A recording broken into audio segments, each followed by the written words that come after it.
헌법재판소가 이상민 행정안전부 장관에 대한 탄핵 심판 청구를 만장일치로 기각했습니다.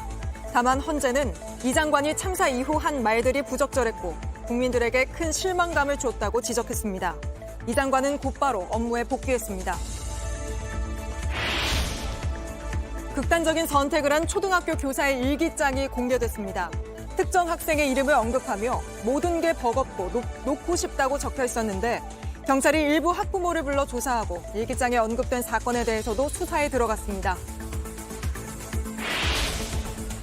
서울 노원구의 서울여대 도서관 외벽이 무너지고 기둥에 금이 갔습니다. 많은 비가 내리면서 벌어진 일인데 올해 안전진단에선 가장 높은 A등급을 받았던 것으로 드러났습니다. 이번 폭우로 주택과 도로가 망가지고 인명피해가 발생한 경북 예천의 한 마을에 나와 있습니다. 수색과 복구 작업이 계속되고 있는 가운데 힘을 보태기 위해 특별한 트럭이 달려왔습니다. 수해 지역에 닿은 따뜻한 손길을 잠시 후 밀착 카메라에서 전해드리겠습니다. 시청자 여러분, JTBC 뉴스룸을 시작하겠습니다. 이상민 행정안전부 장관에 대한 탄핵이 헌법재판소에서 만장일치로 기각됐습니다. 이태원 참사 이후의 발언들이 매우 부적절했고 대응 초기에 이 장관이 시간을 허비했다는 의견도 있었습니다만 재판관 9명 모두 장관직을 뺏을 만큼은 아니라고 판단했습니다.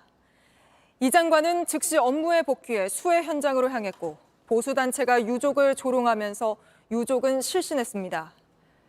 이로써 참사가 일어난 지 10개월이 지났지만 책임지고 물러난 고위공직자는 단 한 명도 없게 됐습니다. 먼저 오늘 헌재 결정 내용부터 박병현 기자가 보도합니다. 구인의 재판관 전원이 기각으로 판단하였으므로 다음과 같이 선고합니다. 이 사건 심판 청구를 기각한다. 재판관 9명 만장일치로 내린 결론입니다. 이태원 참사를 막을 예방조치와 이후 대응 과정에 중대한 법 위반이 있었는지가 쟁점이었습니다. 먼저 이상민 행정안전부 장관에게 사고 위험성을 알린 관계기관의 보고가 없었기 때문에 책임을 묻기 어렵다고 판단했습니다. 다중밀집 사고의 위험성이나 참사 당일 신고 전화 등 위험 징후를 행정안전부나 피청구인에게 별도로 보고하지 않은 점 등을 종합하면 재난안전법을 위반하였다고 보기는 어렵습니다.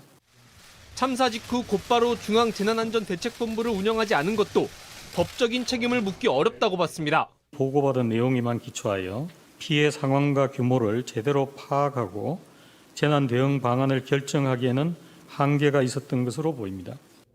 행안부 장관으로 최적의 판단과 대응을 못했다는 소수 의견도 있었습니다.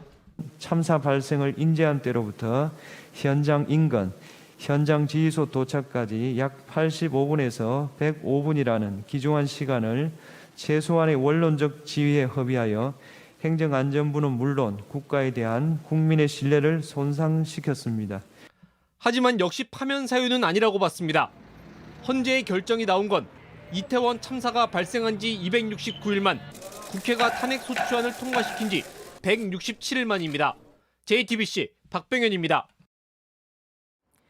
기각 결정이 나자 이상민 장관은 바로 면죄부를 받은 듯 헌재 결정을 계기로 소모적인 정쟁을 멈추자고 했습니다.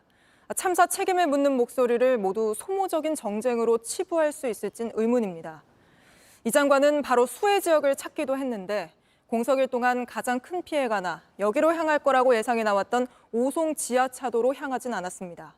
오늘 이 장관의 행보는 조소희 기자가 취재했습니다. 자택에서 선고를 지켜본 이상민 장관. 기각 결정이 내려지자 곧바로 충남 청양을 찾았습니다. 지난 21일 내린 큰 비로 제방이 무너진 곳입니다. 이 장관은 이재민을 만나 이태원 참사도 언급했습니다. 재난안전 컨트롤 타워로서 재해 현장을 찾았다는 취지에서입니다. 12구 참사 그리고 이번 수재로 인해서 유명을 달리하신 분들, 이재민 여러분들께 깊은 애도와 저의 오랜 시간 공백으로 인한 그런 것들을 2배, 3배의 노력을 기울여서 더 열심히 하도록 하겠습니다. 하지만 지난 수해 때 14명이 숨지며 이태원 참사와 닮은 꼴이란 지적이 나온 오송 지하차도는 찾지 않았습니다. 예, 고맙습니다. 가실 거라는 예상도 있었는데 혹시 오송 안 가시고 이유가 있을까요? 그만하시겠습니다. 그만하시겠어요. 그거는 계속 가실 겁니다. 계속 네. 가실. 대신 행안부 관계자는 이 장관이 첫 방문지로 청량을 간 데 대해 이재민이 많은 곳, 또 피해가 날 수 있는 곳을 택했다고 말했습니다. 앞서 헌재 결정 직후 이 장관은 입장문을 통해 자신의 탄핵 기각 결정을 계기로 소모적인 정쟁을 멈춰야 한다. 앞으로 나가야 한다고도 주장했습니다. 이 때문에 이태원 참사의 책임을 묻는 목소리 전체를 정쟁으로 몰았다는 비판도 나옵니다. JTBC 조소입니다. 보신 것처럼 이 장관은 헌재 결정으로 모든 책임을 벗었다는 듯한 모습이지만 헌재는 이 장관이 참사 이후 한 말들이 매우 부적절하다고 판단했습니다. 법적으로 탄핵할 정도가 아닐 뿐 국민들에게 큰 실망감을 줘 신뢰를 잃었다고 했습니다. 일부 재판관들은 더 나아가서 법을 어긴 수준이라고까지도 봤는데 계속해서 이서준 기자가 짚어드립니다. 이상민 행정안전부 장관이 단상에 섰습니다. 이태원 참사 다음 날입니다. 특별히 우려할 정도로 많은 인파가 모였던 것은 아니고 경찰이나 소방 인력이 미리 배치함으로써 해결될 수 있었던 문제는 아니었던 것으로 상황을 제대로 인식하고 있는 건지 비난이 쏟아졌습니다. 하지만 이런 말은 계속됐습니다. 이 시간은 이미 골든타임이 지난 시간이었고요. 제가 그 사이에 놀고 있었겠습니까? 재난관리 주관기관은 따로 정해진 바가 없습니다. 한술 더 떠 누군들 폼나게 사표 던지고 싶지 않겠나란 문자 메시지를 보낸 사실까지 공개됐습니다. 헌법재판관 9명 전원은 이런 이 장관의 말이 모두 부적절했다고 지적했습니다. 일부 재판관들은 더 나아가 공무원으로서 품위도 지키지 못한 것이란 의견도 냈습니다. 재난관리 주관기관의 장으로서 부담하는 책임을 회피하려는 의도에 따른 것입니다. 이와 같은 발언을 통해 재난 및 안전관리 행정에 관한 신뢰를 실추시켰고 하지만 이것도 탄핵까지 갈 사유는 아니라고 결론 내렸습니다. JTBC 이서준입니다. 헌재 결정을 지켜보던 이태원 참사 유족들은 참담하고 아프다며 눈물을 보였습니다. 이 장관이 스스로 물러나고 진상규명을 위한 특별법도 만들어야 한다고 기자회견을 했는데 일부 보수단체가 이를 방해하고 조롱하면서 유족이 쓰러지는 일도 벌어졌습니다. 오늘 헌재 앞 상황은 송승환 기자가 취재했습니다. 이태원 참사 희생자 유족들이 헌법재판소에 모였습니다. 탄핵 심판 선고를 직접 보고 나섭니다. 이게 맞으세요? 이상해! 선고가 난 뒤 이상민 행안부 장관뿐 아니라 다른 책임자들 모두 면죄부를 받은 거라고 목소리를 높였습니다. 선고 결정이 너무 참담하고 너무 아픕니다. 행정부 수장뿐만 아니라 모든 기관의 장들은 면죄부를 받았습니다. 이 장관의 자진 사퇴도 요구했습니다. 이상민은 자진 사퇴하라! 이태원 참사 특별법도 필요하다고 했습니다. 저희는 특별법을 꼭 만들어야겠습니다. 특별법을 위해서 서명해 주시고 응원해 주시고. 유족들의 기자회견은 보수단체 회원들의 방해로 잠시 중단되기도 했습니다. 야, 이태원은 북한 소행이다. 북한 소행! 항의하는 과정에서 유족 한 명이 쓰러져 구급차에 실려갔고 몸싸움을 하다가 다친 유족도 있었습니다. JTBC 송승환입니다.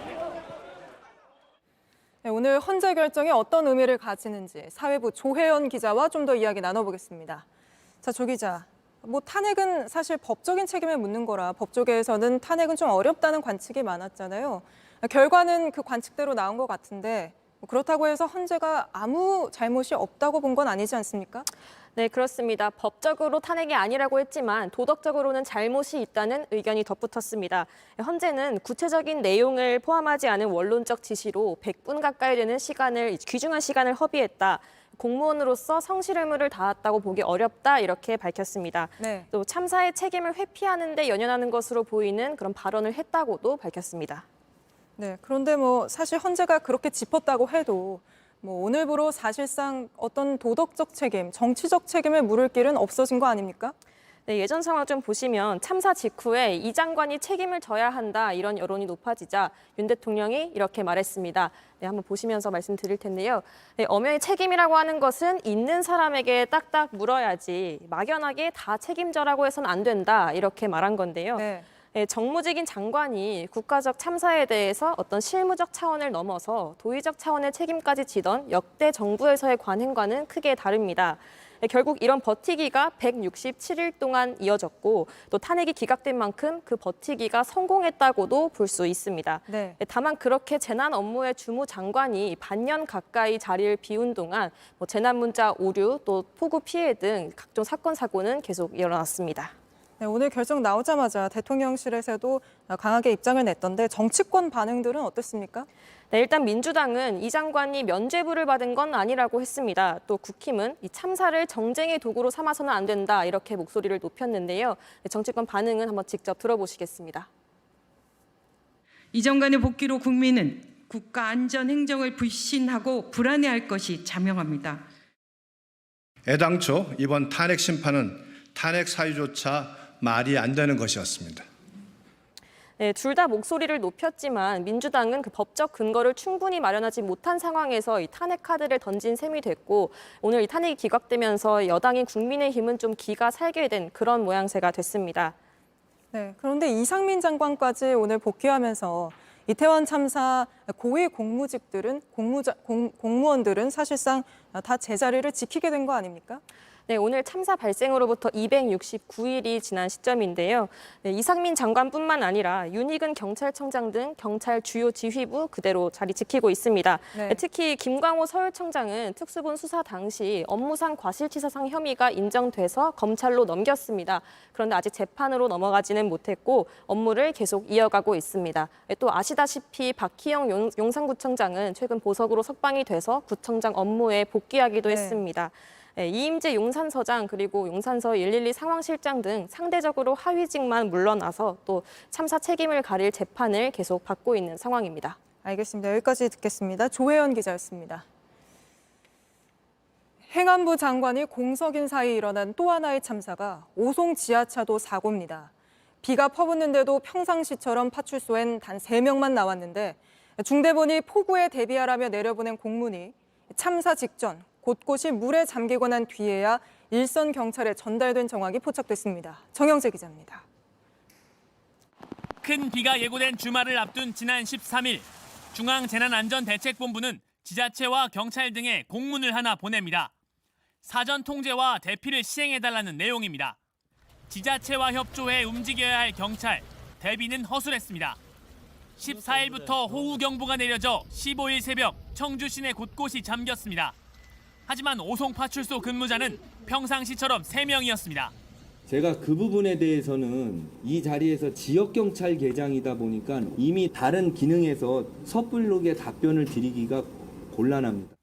오송파출소에 근무한 적 있는 한 경찰은 비상근무였다면 관할경찰서에서 순찰차 한 대를 추가로 보냈을 거라고 했습니다.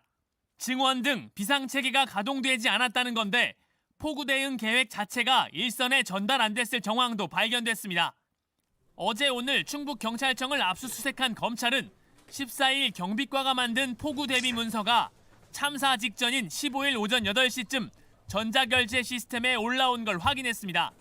수기결제 뒤 메신저 등으로 알릴 수도 있지만 보통은 이 시스템을 통해 전파가 됩니다. 검찰은 지하차도가 다 잠기고서야 대응 계획이 현장에 전해졌을 가능성을 염두에 두고 수사를 벌이고 있습니다. JTBC 정영재입니다. 비가 퍼부으며 큰 피해가 이어지는 상황에서 동남아 출장을 갔던 민주당 의원들이 결국 출국 이틀 만에 귀국해 고개를 숙였습니다. 유럽 출장을 떠나 논란을 빚은 강기정 광주시장은 예정대로 일정을 다 마치고 돌아올 계획입니다. 김지성 기자입니다. 더불어민주당 소속 박정 국회 환경노동위원회 위원장이 공항의 모습을 드러냅니다. 수해 상황에서 해외 출장을 나서 논란이 되자 조기 귀국한 겁니다. 박 위원장은 사과부터 했습니다.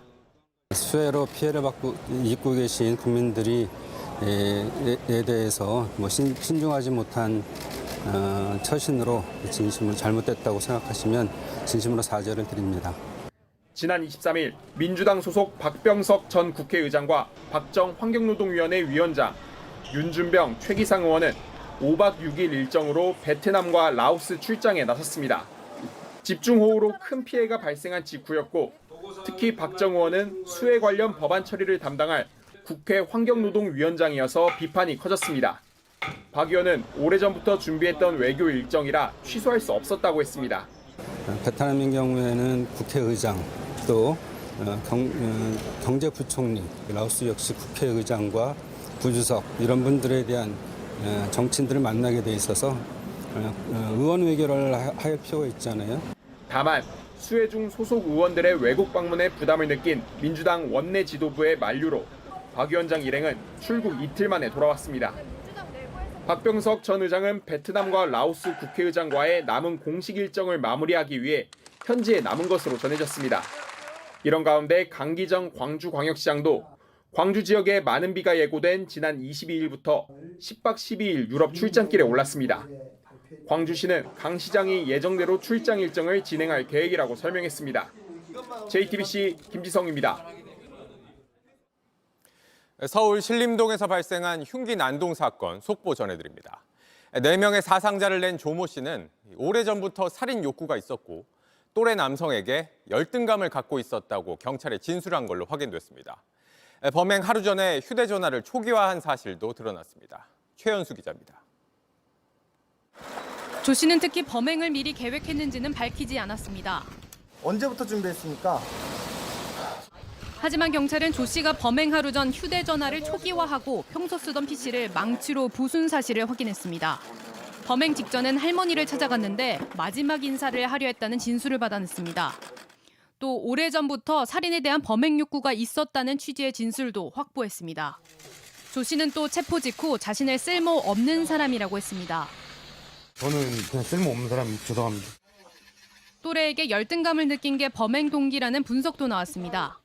그런데 JTBC 취재 결과 조 씨가 경찰에 오랫동안 나보다 조건이 나은 또래 남성들에게 열등감을 느껴왔다고 진술한 걸로 드러났습니다.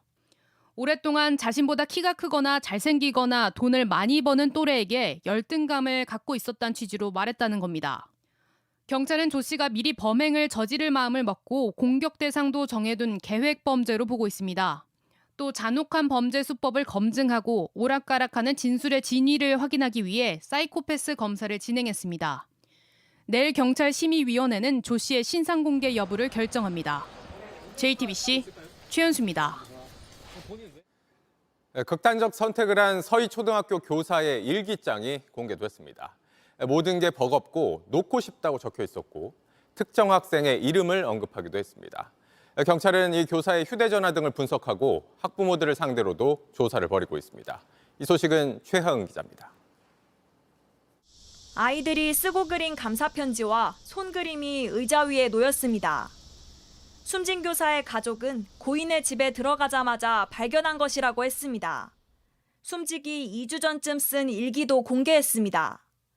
주말을 지나면서 무기력하긴 했지만 힘들다고 느껴질 정도는 아니라고 적혀 있습니다.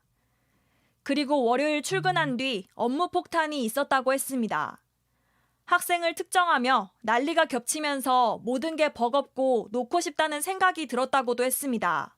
학교와 관련돼서 굉장한 스트레스를 받고 있었고 정확한 진상규명이 이루어졌으면 하는 차원에서 유가족이 공개를 경찰은 앞서 교사노조가 공개한 학부모 갑질의 진상을 파악하는 데 집중하고 있습니다. 학생끼리 연필로 이마를 그은 사건 전후에 일어난 일을 따져보고 있는 겁니다. 당시 해당 사건 학부모가 교사 개인 번호로 여러 번 전화를 했다는 의혹이 불거진 바 있습니다. 경찰은 양측 학부모를 참고인으로 불러 조사했습니다. 경찰은 고인이 일기장에 난리라고 적은 학생에 대한 사건도 수사선상에 올렸습니다. 또 통화 기록 등을 확인하기 위해 휴대전화와 태블릿 PC의 포렌식 작업을 시작했습니다. JTBC 최하은입니다. 교사의 교권이 침해됐을 때 교권보호위원회라는 보호장치가 있기는 하지만 교사들은 이 제도가 제 역할을 못하고 있다고 지적합니다. 어렵게 교권 침해를 인정받아도 학교 측에서 다른 학교로 가는 건 어떠냐고 등 떠미는 경우도 있습니다. 임예은 기자의 보도 보시겠습니다. 인천의 한 초등학교 5학년 담임교사였던 A씨는 지난 한 해 한 학부모의 악성 민원에 시달렸습니다. 해당 학부모는 다른 학생 학부모와의 다툼을 A씨가 중재해주지 않는다는 이유로 근거 없는 소문을 퍼뜨렸습니다. 담임이 사이코다, 가만히 있는 아이를 쫀다, 이런 소문을 이제 끊임없이 낸 거죠. 해당 학부모는 또 자녀가 반장 선거에서 떨어진 게 담임 책임이다. 필요 없는 준비물을 가져오라고 한다며 국민신문고에 10건 가까이 민원을 접수했습니다. 결국 심리상담까지 받게 된 A씨는 학교의 교권보호위원회를 열어달라 했습니다. 2달이 지나 겨우 열린 위원회에서 A씨는 교권 침해를 인정받았습니다. 하지만 학교 측은 후속 조치 대신 되레 전근을 제안했다고 했습니다. 학교를 옮기라는 권유를 해주시고 교권보호위원회에서 피해 교원으로 인정을 받았음에도 불구하고 보호 같은 게 느껴지지를 않았어요. 낭떠러지에 선다는 느낌이 들었어요. 교사들은 교권 침해를 신고할 수 있는 유일한 수단인 교권보호위원회가 제 역할을 못한다고 지적했습니다. 무고함을 증명하기 위해 집에 있지만 병가를 썼지만 증명해야 해내고 무고함이 증명되어도 학부모는 아무 책임이 없습니다. 교육부는 피해 교사가 요청하면 교권보호위원회를 곧바로 열 수 있게 하고 교권 침해를 한 학부모도 처벌하는 방안을 검토하겠다고 했습니다. JTBC 임예은입니다.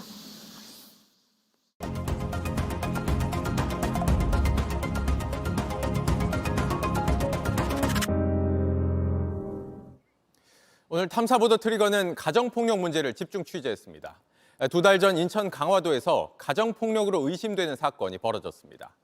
아내가 피를 흘린 채 바닥에 쓰러졌는데 남편은 아무 조치도 하지 않은 채 테니스를 치겠다면서 나갔고 아내는 아직까지도 의식을 찾지 못하고 있습니다.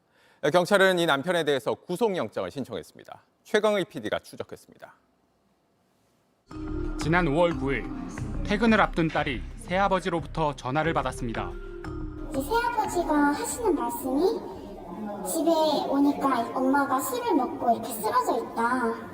내가 건드리면 가정폭력 이런 문제가 생기니까 나는 건드리지 않고 그냥 나간다. 새아버지가 보낸 사진 속 어머니는 화장실 바닥에 엎드린 채 피를 흘리고 있었습니다.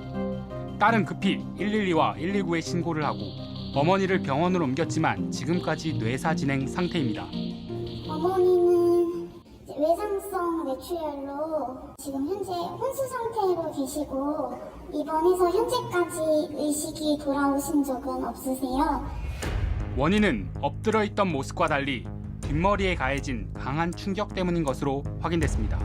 그러니까 뒤통수랑 이제 콧등에 이제 찢어진 열상들이 보였고 후두부에 엄청 넓은 부위에 이제 자상이 있었고 특히 뇌에 고인 피는 오랜 기간 있던 것으로 과거에도 머리에 충격이 있었을 가능성이 제기됐습니다. 아직도 머리가 아프다니까 왜 김성수 여기 때리니까 흔적없이 때리니까 여기 앞에 마지막 만났을 때 저거 이모팀이 머리가 아프다. 몸 곳곳엔 멍자국도 확인됐습니다. 사건 다음 날 인천 강화도의 집에 찾아간 A씨가 찍은 사진입니다. 집안 곳곳엔 몸싸움이 벌어진 흔적과 핏자국이 보입니다. 거실 탁자는 피가 묻은 채 부서져 있고 화장실은 물론 안방 벽과 바닥에서도 혈흔이 발견됐습니다. 이웃들은 평소에도 폭행이 잦았다고 증언합니다. 싸우면은 폭행을 그러니까 주로 맞았어요. 그러니까 얼굴을 몰라볼 정도로 맞아서 이제 병원에 입원을. 남편은 사고 당일 의식 없이 쓰러져 있는 피투성이 아내를 둔 채 테니스를 치러 간다며 나갔습니다. 돌아와선 술에 취해 잠을 잔 후 새벽에야 병원을 찾았습니다. 딸은 사건 이틀 뒤 폭행의 정황이 의심된다며 경찰에 수사 의뢰를 요청했습니다. 인천 강화경찰서는 2달 반이 지난 오늘에야 새아버지에 대해 구속영장을 신청했습니다. JTBC 최강일입니다. 아직까지 의식을 찾지 못한 이 여성은 남편이 자신에게 폭력을 휘두른다며 이미 경찰에 3번이나 신고를 했었습니다. 딸이 뒤늦게 발견한 이 여성의 휴대전화에는 가정폭력에 대한 공포를 토로하는 목소리가 녹음돼 있었습니다. 계속해서 최강일 PD입니다. 사고 직후 딸들이 확인한 엄마의 휴대전화. 과거 가정폭력을 당한 직후 녹음한 걸로 추정되는 음성 파일이 담겨 있습니다.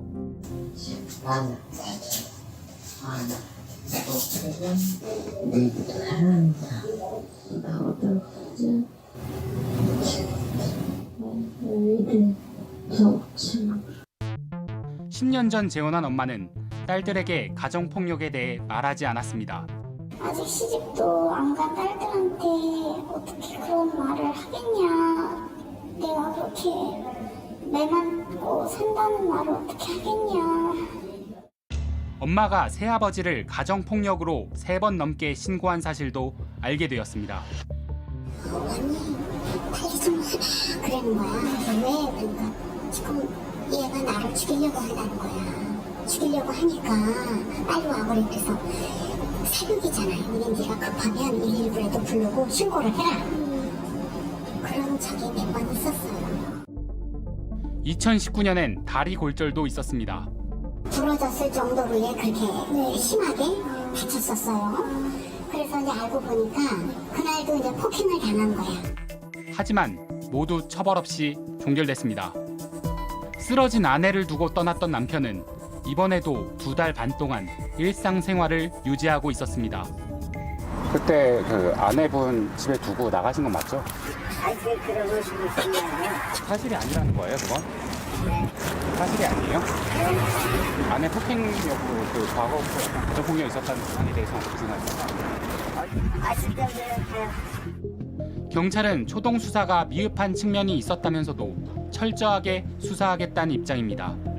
이게 되게 비극적으로 느껴지고 비참하게 느껴지고 이런 가정폭력은 결국에는 죽어야 끝나는 건가? JTBC 최강일입니다. 오늘 살펴볼 이슈는 주식입니다. 주식 조금이라도 관심 있으면 이 에코프로란 회사 다 알 겁니다. 1년 전 10만 원 하던 주가가 오늘은 129만 원이 됐습니다. 13배가 올랐습니다. 이 회사는 전기차에 쓰이는 2차 전지 만듭니다. 2차 전지 유명한 거 맞죠? 하지만 요즘 전기차 예전만큼 안 팔립니다. 그런데도 이 회사 주가는 계속 오릅니다. 이 온라인에서는 더 오를 거라는 기대가 많습니다. 이러다 보니 이 유행처럼 따라오고 퍼나르는 인터넷 밈이랑 합쳐서 이쯤 되면 이 밈 주식이다라는 말까지 나옵니다. 이 기업 가치가 아니라 이 온라인 입소문에 차트가 움직인다는 겁니다. 이 오늘도 2차 전지 관련주들이 일제히 상승했는데 지나치게 과열됐다는 우려도 나옵니다. 김도훈 기자가 보도합니다. 오늘 주식시장에서 포스코 계열사의 시가총액은 120조 원을 넘었습니다. 하루 새 5조 원, 한 달 새 50조 원 넘게 늘어난 겁니다. 철강기업인 포스코가 2차 전지 소재로 사업을 넓힌 걸 긍정적으로 평가한 투자자들이 주식을 샀습니다. 2차 전지는 전기차에 주로 들어가는데 전기차 시장이 빠르게 커질 거란 기대감에 매수세가 몰린 겁니다. 모기업인 포스코 홀딩스는 어제 16%에 이어 오늘도 2.4% 올랐습니다. 지난해와 비교하면 2배로 오른 겁니다. 2차 전지 소재를 생산하는 계열사인 포스코 퓨처엠은 어제 오늘 모두 10%가량 올랐습니다. 하지만 아직까진 실적보단 기대감이 훨씬 더 큰 상황입니다. 포스코 홀딩스의 경우 2분기 영업이익은 1조 3,260억 원이었는데 이 가운데 2차 전지 소재 비중은 5%가량밖에 안 됩니다. 2차 전지 핵심 계열사인 포스코 퓨처엠은 이익에 비해 주가가 얼마나 높은지 따지는 잣대인 주가 수익 비율이 100배를 넘은 상태입니다.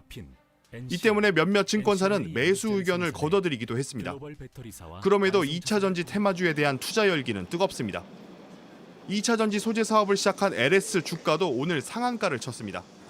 대표적인 2차 전지 테마주인 에코프로는 지난주 100만 원을 넘은 데 이어 오늘은 130만 원 가까이 오른 채 마감했습니다. 2차 전지 테마주가 기업 가치의 영역을 넘어 너도 나도 투자하는 쏠림 현상으로 주가가 오르는 밈 주식화됐다는 지적도 나옵니다.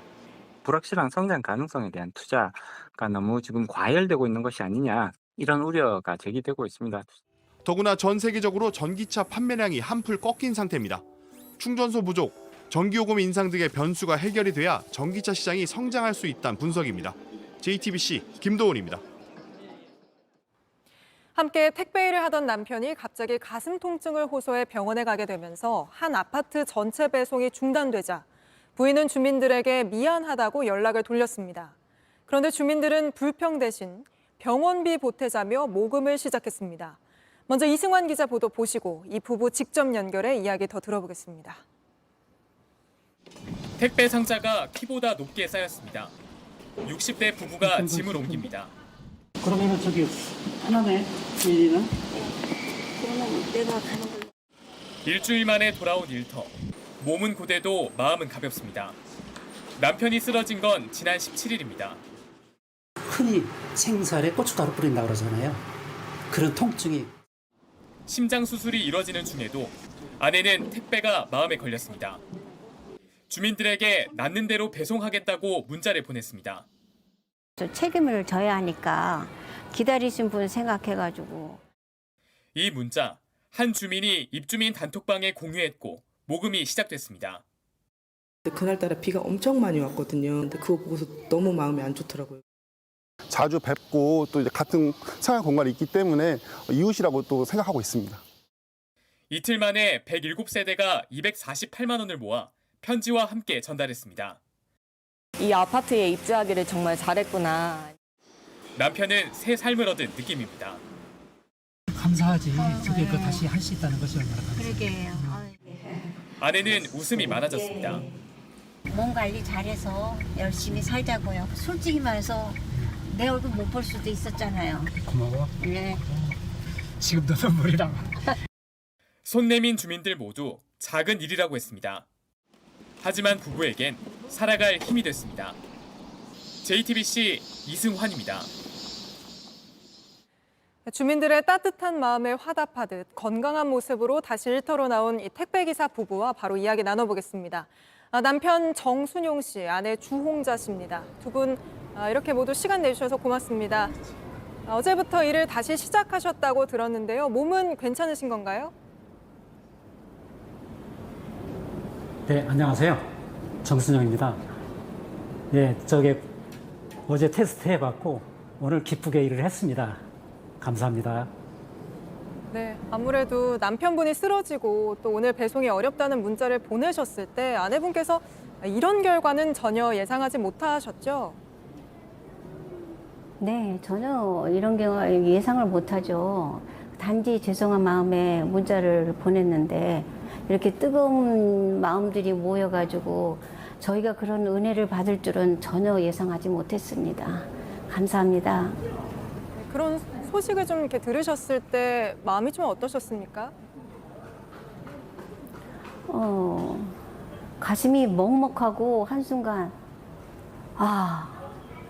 이 말문이 안 나오면서 감사가 넘쳐가지고 울음 섞인 그 감탄사밖에 안 나오더라고요. 예, 저희가 이렇게 살아가면서 이렇게 도움을 받을 줄은 전혀 생각을 못했거든요. 그러니까 정말 아직은 이 세상은 그래도 희망이 있고 살아갈 의미가 있겠다. 한국은 아직 살아있다는 느낌을 받았습니다. 네, 많은 분들이 또 소식을 듣고 비슷한 생각을 하셨는데요. 나중에 또 이런 일이 있었다는 얘기를 듣고 따로 문자를 주신 분들도 있다고 저희가 그 문자를 받아서 보여드리고 있는데요. 이런 문자까지 받고서는 마음이 좀 어떠셨어요? 여전히 감사하죠. 감사한 마음은 여전하고요. 정말 저희가 그동안에 택배를 하면서도 헛되이 택배를 하지 않았구나. 저희 나름대로 성실히 했는데 또 그 보람이 있구나라고 생각했습니다. 감사합니다. 네, 주민분들이 또 알아주셔서 고맙다는 말씀 주셨는데 원래 평소에도 이렇게 네. 아파트 주민분들과 좀 왕래를 하시면서 지내셨나요? 네, 이렇게 택배를 하고 다니다 보면요. 길가에서도 뵈고 또 문 앞에서도 뵈고 엘리베이터에서도 뵈는데 그때마다 이제 서로 이제 뭐 강아지든 아이든 이쁘다. 또 어떤 때는 오배송이 나서 물건 찾아줄 때 죄송하다. 이런 때도 그런 사소한 일들이 연결되니까 이게 인간관계가 이렇게 되더라고요. 그러면서 유대관계가 이게 있는 분들한테 더 하고 또 간간히 보는 분들한테는 또 인사하고 그렇죠. 예. 네. 정순용 씨 남편분께서는 좀 어떤 생각이 드셨는지 궁금한데요. 네, 제가 추상적으로 뭐 어떤 말씀 드리는 게 아니고 그동안에 이 주민들이 저에게 해주신 그 내용을 들으시면 이해 가실 겁니다. 얼마나 정이 많으신지 제가 뭐라고 음료수, 간식 이런 거를 싸가지고 메모들까지 해주셔가지고 저에게 주시는 이 주민들이 있어요. 네. 그러니 얼마나 정이 많으신 분들이에요. 네. 항상 감사하고 고맙게 생각하고 거기다가 이번에 100분 넘는 분이 저에게 사랑을 주셨으니 어떻게 다 갚을지 모르겠습니다. 감사합니다. 네, 알겠습니다. 두 분 말씀 오늘 여기까지 듣겠습니다. 이렇게 바쁘신 와중에 시청자분들께 그래도 살만한 세상이라는 소식 전해주셔서 고맙습니다. 감사합니다. 감사합니다.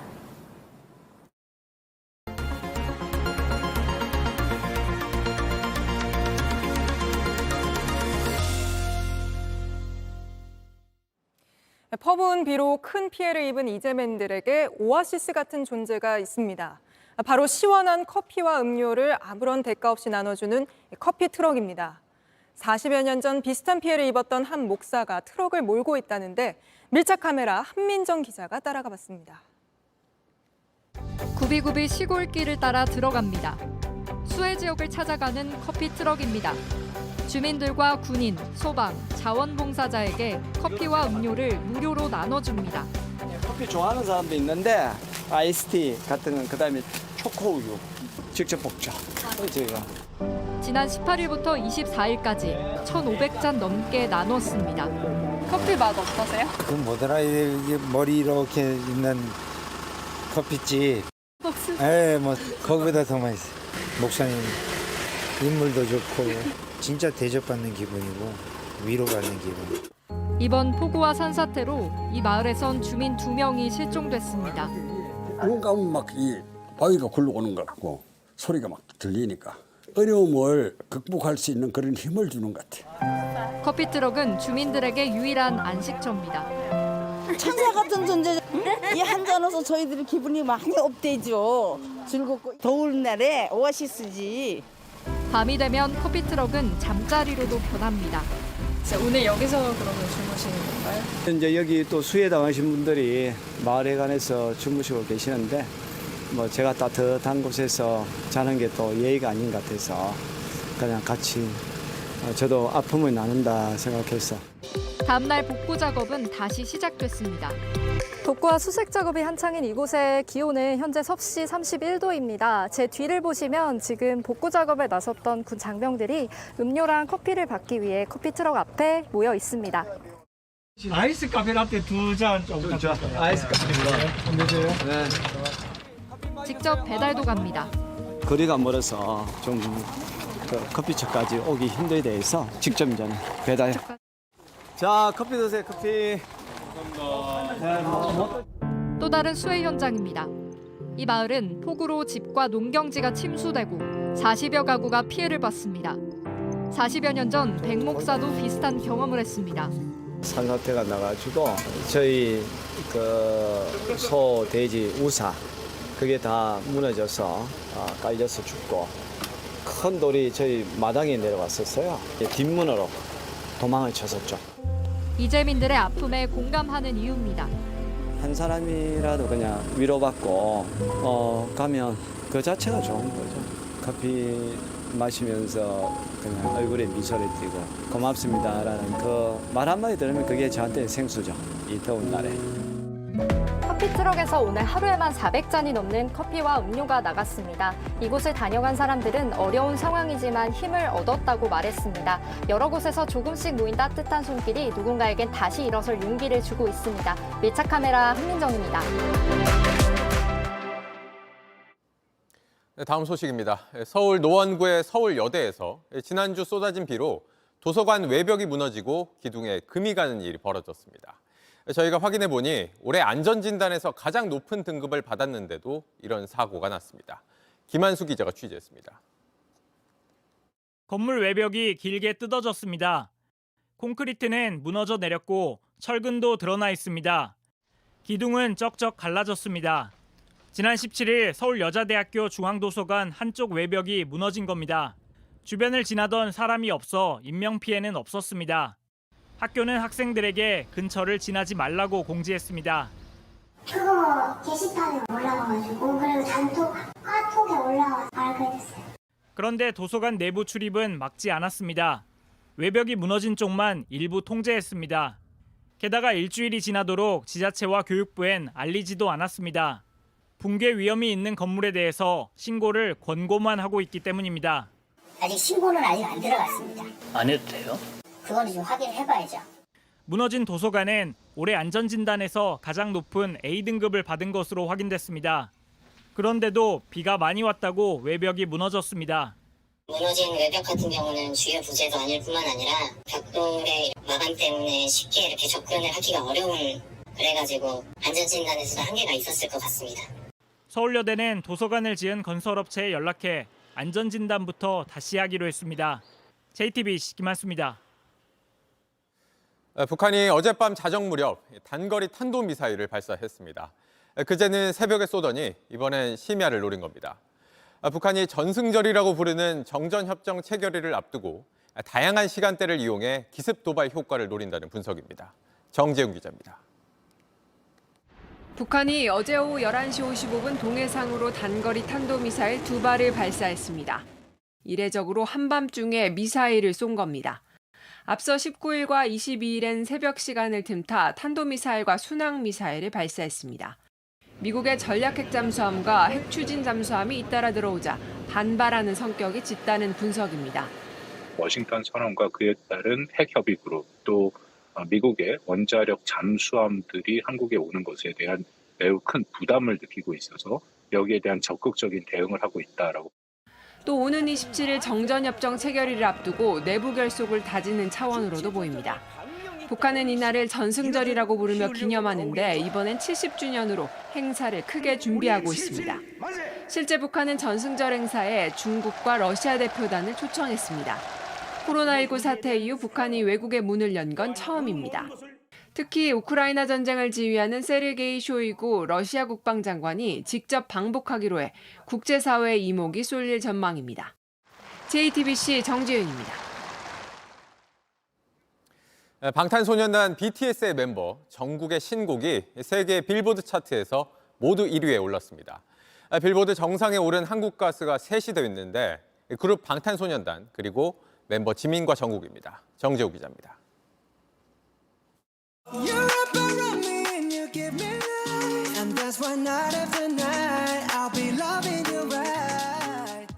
오늘 새벽 공개된 세 종류의 빌보드 차트입니다. 메인 차트인 핫100과 두 개의 글로벌 차트에서도 모두 정국의 신곡이 1위에 올랐습니다. 글로벌 차트가 생긴 뒤 솔로 가수로는 가장 많이 스트리밍된 곡이라는 기록도 새로 썼습니다. 곡 제목처럼 월요일부터 일요일까지 내내 함께라면 좋겠다는 바람을 전하는 정열적인 세레나데입니다. 과감한 영어 가사에 세련된 팝송으로 미국 시장에 나서 좋은 결과를 낸 겁니다. 방탄소년단 멤버 중 6번째로 솔로에 나섰는데 차트 입성은 어느 때보다 까다로웠습니다. 이달 초 빌보드가 K-팝 가수를 견제하듯 디지털 다운로드의 규칙을 바꿨고 14주 동안이나 1위를 지키던 모건 월렌 등 쟁쟁한 경쟁자도 있었습니다. 같은 그룹의 멤버인 지민이 1위를 기록한 데 이어 방탄소년단 솔로 멤버의 1위는 두 번째입니다. 한 그룹에서 여러 멤버가 1위를 차지한 건 비틀즈를 포함해 단 9팀 뿐입니다. 나는 항상 새로운 걸 찾고 그럼 그 새로운 거를 재밌게 만들고 싶고 근데 그거 가지고 또 아미 여러분들한테 인정을 받고 싶고 1위 소식에 정국은 더 위로 가자는 짧은 문장으로 팬들과 축하를 나눴습니다. JTBC 정재우입니다. 소셜미디어 트위터가 그동안 써왔던 파랑새 로고를 버리고 알파벳 X를 새 로고로 쓰기로 했습니다. 트위터를 인수한 일론 머스크가 밝힌 대로 금융과 쇼핑까지 담아 사업을 확장하겠다는 건데 성과가 날지 지켜봐야 한다는 관측입니다. 공다솜 기자입니다. 주소창에 x.com을 검색하자 우리가 아는 트위터 사이트로 연결됩니다. 익숙한 파랑새 로고는 사라졌고 검은 화면에 알파벳 X 모양의 로고가 뜹니다. 대주주인 일론 머스크가 모든 새들과 작별할 것이라며 트위터의 이름을 바꾸겠다고 한 지 하루 만입니다. 머스크는 트위터를 단문 중심의 소셜미디어를 넘어선 슈퍼 앱으로 만들겠다는 계획입니다. 중국 기업 텐센트에서 만든 위챗처럼 하나의 앱에서 금융, 쇼핑, 교통편 예약 등 모든 서비스를 쓸 수 있도록 하겠다는 겁니다. 하지만 트레이드마크인 파랑새를 버린 대가는 큽니다. 적어도 5조 원, 많으면 25조 원인 브랜드 가치를 날렸다는 지적이 나옵니다. It certainly is not going to have the mass appeal, and they're losing ultimately a lot of credibility that Twitter has built up over the last, 10, 15 years. 그럼에도 머스크의 시도는 불가피한 생존 경쟁이란 반론도 만만치 않습니다. 최근 트위터는 이용자가 줄면서 광고 수입이 반토막 날 정도로 실적이 좋지 않기 때문입니다. 또 다른 원조 소셜미디어인 페이스북은 메타로 이름을 바꾸며 반전을 꾀했지만 국내 월 이용자가 1,000만 명 밑으로 떨어진 상태입니다. 대신 동영상과 사진 중심의 틱톡과 인스타그램이 인기를 끌고 있습니다. 틱톡이나 인스타와 경쟁하는 대신 중국의 위챗 모델을 택한 머스크의 승부수가 통할지 주목됩니다. JTBC 공다솜입니다. 이강인은 과연 아시안게임 축구대표팀에 합류할 수 있을까요? 우리 대표팀이 안고 있는 숙제이자 팬들이 가장 궁금해하는 부분이기도 합니다. 황선홍 감독은 뭐라고 답했을까요? 최종혁 기자가 전해드립니다. 황선홍호의 첫 소집을 려낸 해외파와 친선 경기를 앞둔 K리그 선수를 제외한 14명이 모였습니다. 우선 모일 수 있는 선수들끼리 손발을 맞춰보겠다는 감독의 의지에 따른 겁니다. 지금 완톱 자원에서 조금 필요한 부분들, 팀에 돌아가서도 좀 숙지해서 해야 될 부분들을 조금 이렇게 같이 의견을 좀 나누고. 근심은 여전합니다. 음주운전 처벌 전력이 있던 선수를 뽑았다가 뒤늦게 최종 명단 제출 후 철회하면서 한 명 부족한 상태로 아시안게임에 나갈 수도 있습니다. 협회에서도 다방면으로 우리가 전력의 누수가 없도록 지금 각고의 노력을 하고 있고 시간이 조금 필요한. 아시안게임 3연패에 큰 힘이 될 이강인의 합류도 매듭짓지 못했습니다. 동료들은 이강인의 의지가 강하다 했고 강인이 또한 이 목표를 되게 중요시하게 생각하고 있기 때문에 저한테도 이제 꼭 같이 가서 좋은 결과를 내자고. 황 감독도 희망적으로 봤습니다. PSG 계약할 당시에 조금 긍정적인 교감은 있었다고 제가 확인을 했고요. 그러면서도 다른 나라보다 2명 적은 선수가 출전하는 만일의 상황도 대비하고 있습니다. 불가항력적으로 일어날 수 있는 부분이기 때문에 그 부분에 대해서도 계획을 세우고 있습니다.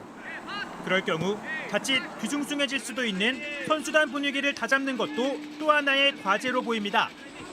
JTBC 최종혁입니다.